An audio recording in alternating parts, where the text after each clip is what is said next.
আসসালামু আলাইকুম প্রিয় আপু এবং ভাইয়েরা, তোমরা সবাই কেমন আছো? তোমাদের সকলের দোয়ায় আমি আলহামদুলিল্লাহ ভালো আছি। আজকে তোমাদের জন্য আরেকটি লং ভিডিও নিয়ে এসেছি। তো আজকের ভিডিওটা আমি সকাল থেকে শুরু করেছি। সকালে ঘুম থেকে উঠে নাস্তাটা আমি সেরে নিয়েছি। এখন আমি মাছ ভিজিয়ে নিব রান্না করার জন্য। আর এই মাছগুলো কিন্তু আমার মা গ্রাম থেকে এনেছে। আর আমার মা গ্রাম থেকে যাই আনুক না কেন আমার জন্য কিন্তু রেখে দেয়। সেখান থেকে কিন্তু আমি নিয়ে এসেছি। তারপরে মাছ ভিজিয়ে আমি এখন ডালটা কিন্তু ভিজিয়ে নিব। আর আমি কেন ডাল ভিজাই আগের একটি ভিডিওতে আমি বলে দিয়েছি। আমার ডাল ভিজিয়ে রাখলে রান্নার আগে যদি আমি ডালটা ভিজিয়ে রাখি আমার মনে হয় রান্নাটা তাড়াতাড়ি হয়, মানে ডালটা সিদ্ধ তাড়াতাড়ি হয়। কারণ ঢাকা শহরে কিন্তু আমরা লাকড়ির চুলায় অতটা রান্না করতে পারি না, আমাদের কিন্তু সিলিন্ডারে রান্না করতে হয়। আর বিশেষ করে আমাদের কিন্তু গ্যাস নেই। গ্যাস থাকলে অতটা প্রবলেম ছিল না, যেহেতু আমাদের সিলিন্ডার, তাই আমি এই বুদ্ধিটা কাজ করে থাকি। তো তারপরে আমি ভাত বসিয়ে দিলাম। ভাত বসিয়ে দিয়ে আমি কাটাকাটি স্টার্ট করে দিব। একটু তুতলিয়ে যাচ্ছে, সবাই ক্ষমার চোখে দেখবেন। এখন আমি আলুটা কুচিয়ে নিচ্ছিলাম ভালো করে। আমি কিন্তু আলু ভালোভাবে কুচাতে পারি না তোমাদের মতো। তো তারপরে চেষ্টা করেছি। আমি আলু বেগুন দিয়ে আর এই ছোট মাছ দিয়ে কিন্তু চচ্চড়ি করব। আর তোমাদের এখানে একটা টিপস দেই, মাছের মধ্যে যদি তুমি লেবু আর লবণ দিয়ে ভালো করে কষলে কষলে মাছ ধো, তাহলে কিন্তু মাছের মধ্যে যে একটা আঠা আঠা ভাব থাকে না, আঠা আঠা ভাব থাকে, পিছলা পিছলা একটা ভাব থাকে, মানে তেল কাস্টে, সেটা কিন্তু একদমই থাকে না। তো আমি এখানে কিন্তু লেবুর রস আর লবণ দিয়ে কিন্তু ভালো করে মাছটা ধুয়ে নিয়েছি।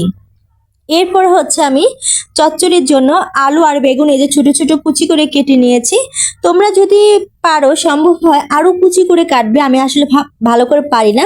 তো এখানে দিয়ে দিয়েছি হলুদের গুঁড়া, মরিচের গুঁড়া, ধনিয়ার গুঁড়া, জিরার গুঁড়া, লবণ দিয়ে ভালো করে মাখিয়ে নিচ্ছিলাম। এর মধ্যে কিন্তু আমি সরিষার তেল দিব।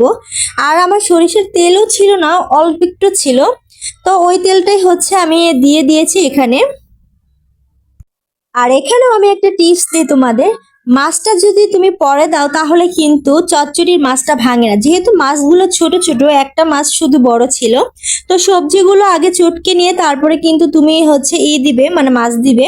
আর আমি কিন্তু পেঁয়াজ দিতে ভুলে গিয়েছিলাম, পেঁয়াজটা আমি পরে দিয়ে নিব। এরপরে আমার ডালও বসিয়ে দিয়েছিলাম ভাতের পরে। ডালটাও কিন্তু হয়ে গেছে, খুব সুন্দর কালার এসেছে, তাই না? খেতেও কিন্তু দারুণ হয়েছে।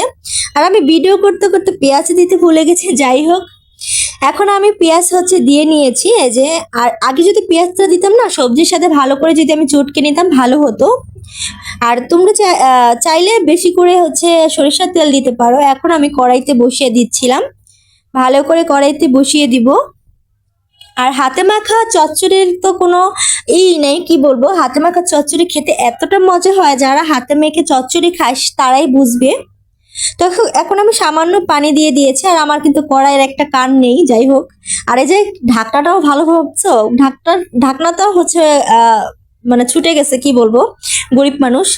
তো আমি চচ্চড়িটা বসিয়ে দিয়েছি। চচ্চড়ি বসিয়ে দিয়ে যে জায়গাটা দেখতে পাচ্ছ, যেহেতু আমার ঘর বাড়ি প্লাস্টার করা না, শুধু 2টা রুম প্লাস্টার করা, রান্নাঘর কিন্তু প্লাস্টার করা না, তার জন্য আমি এই জায়গাটা ডোলে ডোলে পরিষ্কার করব। আর এখানে যদি টাইলস থাকে তাহলে কিন্তু আর ডোলে ডোলে পরিষ্কার করতে হবে না আমার।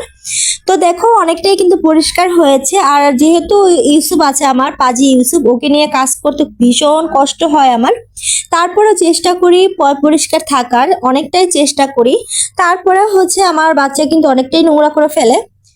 তো আমার ভিডিও তোমাদের কাছে কেমন লাগলো অবশ্যই কমেন্ট করে জানাবে। আর এই যে ফাইনাল লুক চচ্চড়ি, এটা খেতে ভীষণ মজা হয়েছিল। আর আমার কথা মাঝে মাঝে তুতলিয়ে যাচ্ছে, তার জন্য আমি ক্ষমা চাচ্ছি। কারণ আমি এত বড় ভয়েস, মানে এত লং ভিডিওতে ভয়েস কম দিয়ে থাকি, মানে লং ভিডিও আমি কম তৈরি করি, এই জন্য ভয়েস দিতে গেলে আমি আসলে একটু তুতলিয়ে যাই। তো যাই হোক, সবাই ভালো থেকো, সুস্থ থেকো। আর একটি লং ভিডিও তোমাদের মাঝে শেয়ার করার চেষ্টা করব। তো আজকের ভিডিও এই পর্যন্ত।